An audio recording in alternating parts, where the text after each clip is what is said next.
Well, hey guys, welcome to Quinn Street Farm, coming to you straight through the power YouTube right from Cornville, Maine.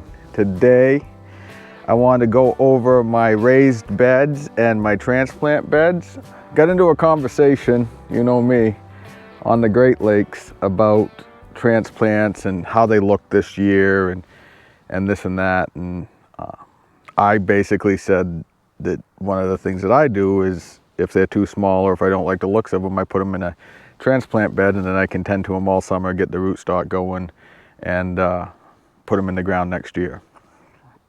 And some people thought that that was way too time consuming and not worth it. And hey man, you do you, because I'm gonna do me.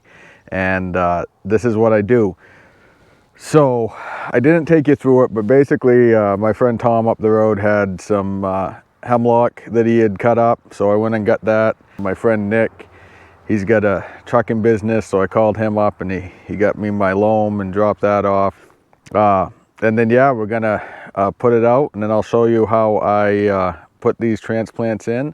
Maybe we'll go out and get some wildlings, even though LaCase thinks that that's a waste of time, and he's probably right, but we don't have much to do today, so I think it's a good day to go have fun. So stick around and let's get to work. All right, so I don't like to, sometimes I make the mistake of overfilling it and then coming back to try to level it all out. But the goal is to get kind of an even keel across the whole thing. And then I'll tamp it down. Now, I'm kind of screwed because all my iron rakes are broken and I need to fix those. The handles get smushed up or whatever, different things. So, but I do have a little like mini iron rake that works well. But yeah, we'll go ahead and get that even down.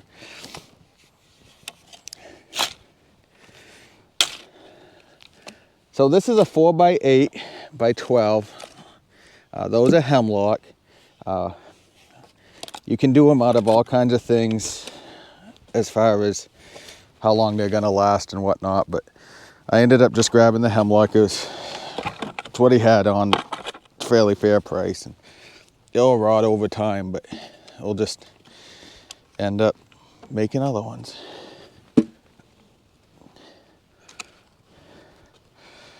All right. Yeah, so we gotta tamp that down. I'm not tamping it too hard. You can see I'm just picking up the cement block, and if you had a hand tamp, that would be helpful, or like I said, an iron rake before if I had one of those. But the reason I'm tamping it is just so I can, when we plant the trees, it just binds to something and you get that good soil contact. And it makes my biceps strong. If you're a little bit vain, you know, want to look all farmer tough. Because, you know, that's the first thing that I care about when I wake up in the morning.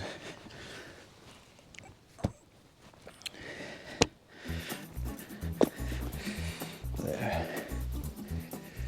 And then I'm just going to put another lift on.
So that's pretty good. I can walk on it, not really sink. It doesn't have to be, you know, I mean, we don't want it packed so you can't breathe in there, but just enough so that when we transplant them, they'll be good. I got these New Balance sneaks on that I'm getting broken in. One of the best parts about going from winter to summer for me is I can get rid of my boots and I can put on some sneaks. So I don't want to overfill it.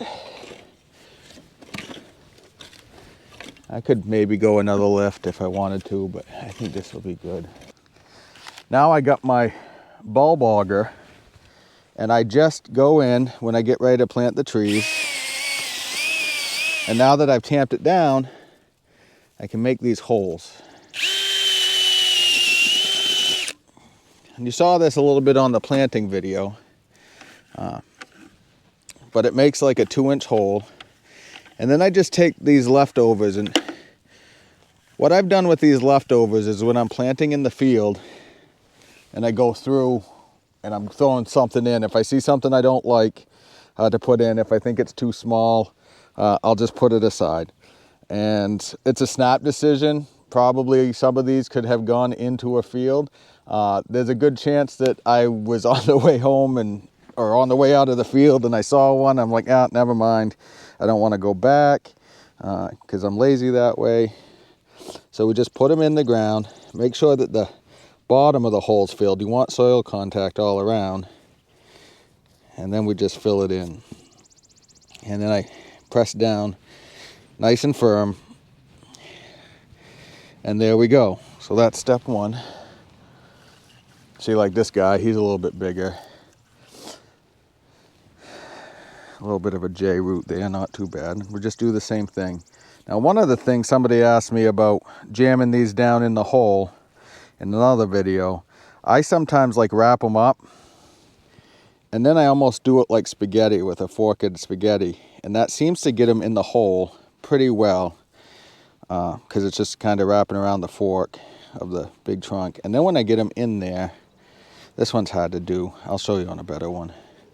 So I kind of just go in and then wrap it like a fork with spaghetti, and it gets down in the hole, and then I just kind of unwrap it a little bit to loosen them up, right? Because I don't want them all twisted on each other.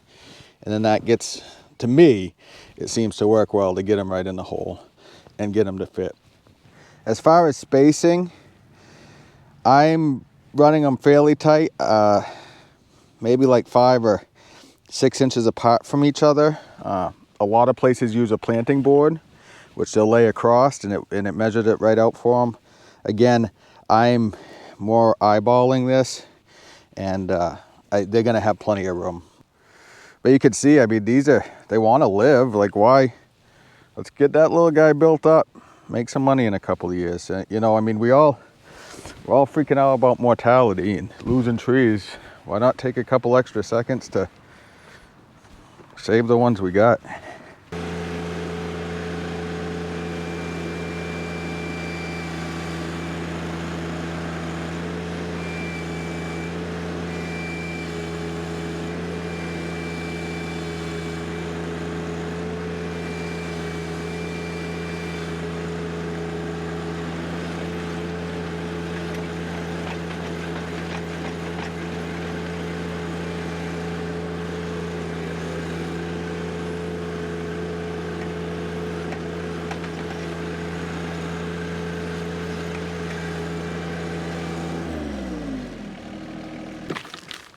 So these are the last of the 3 O's that are now 3 3s that came from the cases.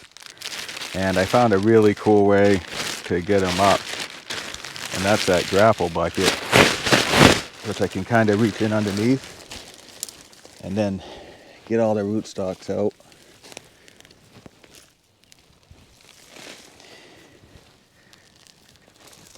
And we save them all, and then these will go right back into the ground. I'm going to put these into that transfer bed because I'm really done planting, and they'll be okay. They'll end up being 3 4s. Poor guys, living forever in the transplant bed. I'll end up losing ground with them. I mean, they probably should go in the field now. I might do that.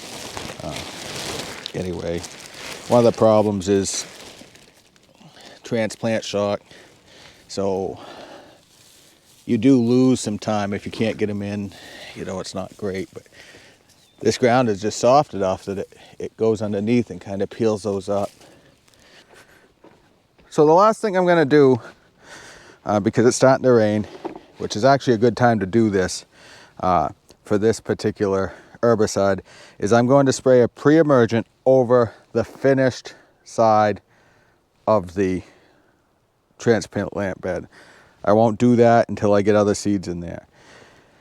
And all I'm going to do is I'm going to coat it lightly. This is Goal 2XL, which is a pre and post emergent. It actually gets activated by rain, which it's starting to do and is going to do tonight, and kind of works its way into the soil. What this does is creates a barrier between the soil and the seeds that are germinating, so that new seeds can't germinate, but the seeds that are already in there are going to be all set because they're in the rootstock, so it's not going to hurt what's already there. It also acts as a post-emergent and can kind of knock down grasses and other things like that. It's not as effective from what I've seen as glyphosate or something like that, but it does knock some stuff down, kind of reddens it up. So that's that. The reason that I'm not going over into the new section is for that same thing. I don't want, if I'm going to plant seeds here or if I'm going to put more trees in here, I don't want to disturb that soil once the barrier is on top. All right, so these are the finished product. 4x8. As you can see, I finished with straw. This straw comes from Tractor Supply. It's like pre-cut, and it's already like there's no seeds in it or anything like that, so it's not gonna weed you up as you go along. And we put all these transplants in. They will in turn get fed over the season. I'm gonna do some 1919 here at the beginning of the season, and then in the fall I'll do the biopack over this again so we can establish the roots. And that's that. And we'll see how they do next year, see if they're ready to go in. I will end up insulating with some hay bales or some something, and we'll go from there. So that's my planting beds. That's how I take care of the stock that I didn't get into the ground, overstock, anything I see in the field. And that's that. So it's really kind of starting to sprinkle, which is perfect timing to go edit this video for you guys. But even though it's raining, you know that I'd really rather feel bad in Maine than feel good anywhere else. So there you go, my friends. See you soon.